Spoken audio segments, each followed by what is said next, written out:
একবার করে বলার চেষ্টা করি সাইয়্যিদুল ইস্তেগফার। সাইয়্যিদুল ইস্তেগফার কোন বইয়ে পাবেন? আমি রেফার করি একটা বই, হিসনুল মুসলিম। এই বইটার অ্যাপসও পাওয়া যায় প্লে স্টোরে, এখানে পাবেন।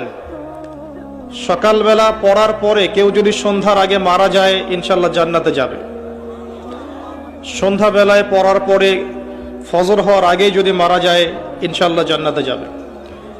কোনটা সাইয়্যিদুল ইস্তেগফার? আল্লাহুম্মা আনতা রাব্বি লা ইলাহা ইল্লা আনতা খালাকতানি আনা আবদুক ওয়া আনা আলা আহদিক ওয়া ওয়া'দিকা মাস্তাতা'ত আউযু বিকা মিন শাররি মা সানা'ত আবু'ু লাকা বিনি'মাতিকা আলাইয়া ওয়া আবু'ু বিযানবি ফাগফিরলি ফাইন্নাহু লা ইয়াগফিরু যুনুবা ইল্লা আনতা। এর আগে কখনো শুনেছেন?